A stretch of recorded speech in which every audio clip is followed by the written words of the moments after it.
Hello friends, and welcome to Webronaq. Here is a question for you. How do you sort a hand of playing cards? You probably do not think about it much, but your brain is already running an algorithm every time you do it. And in this video, we are going to break down exactly how that natural instinct maps to one of the most elegant sorting algorithms in computer science, insertion sort. Now, sorting is one of those foundational problems every developer encounters. You have a list of values in some random order, and your goal is to rearrange them so they go from smallest to largest. Simple to describe, but the way you solve it matters a lot. In the next slide, we will look at exactly how insertion sort thinks through that problem. Alright, now that we know why sorting matters, let me show you exactly how insertion sort thinks about the problem. Imagine you have an unsorted array in front of you. Insertion sort moves through it from left to right, one element at a time. At each position, it pulls that element out and asks a simple question. Does this belong here, or should it slide back? It then compares that element against the ones to its left, shifting any larger values one spot to the right until it finds the correct position. Then it drops the element in. Here is the key insight. Everything to the left of the current position is always kept sorted as you go. You are growing a sorted region one element at a time. In the next slide, we will trace this through a real array, step by step, so you can see every comparison and shift happen live. Alright, let's trace through a concrete example. Our array is 5, 3, 8, 1. We start at index 1. The key is 3. We look left and find 5, which is greater, so we shift 5 right, and drop 3 into that open spot. Array is now 3, 5, 8, 1. Next key is 8. We look left and find 5, which is smaller. No shift needed. 8 stays put. Now the key is 1. We compare it against 8 shift. Then 5 shift. Then 3 shift. 1 drops all the way to index 0. Array is now 1, 3, 5, 8. Sorted. Every pass, the sorted portion on the left, grows by 1.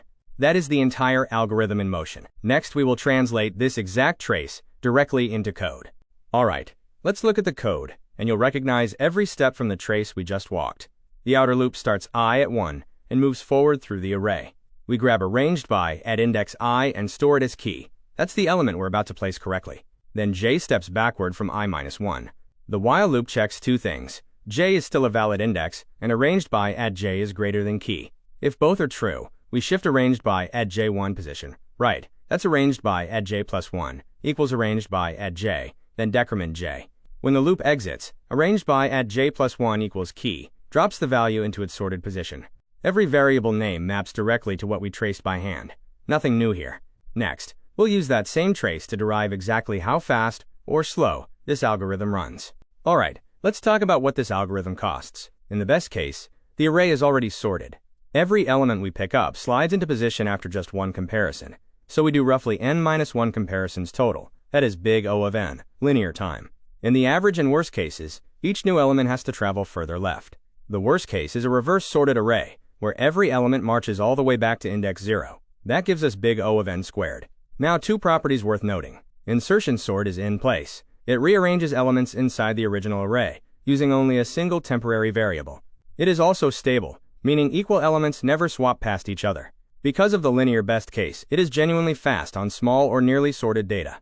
Next, we will bring everything together for the final recap. Alright, let's bring it all together. Insertion sort works by growing a sorted section one element at a time. You pick the next unsorted element, shift larger elements to the right, and drop it into place. That single action, repeated across the array, is the entire algorithm. As we covered, the best case runs in big O of n when the data is already sorted, while the average and worst cases land at order n squared. Space stays constant because everything happens in place, and the algorithm is stable, so equal elements never swap. The key takeaway is this. Insertion sort is not a general-purpose workhorse, but for small arrays or nearly sorted data, it is hard to beat for its simplicity and low overhead. Keep that in mind next time you reach for a sorting algorithm. Thanks for watching, friends.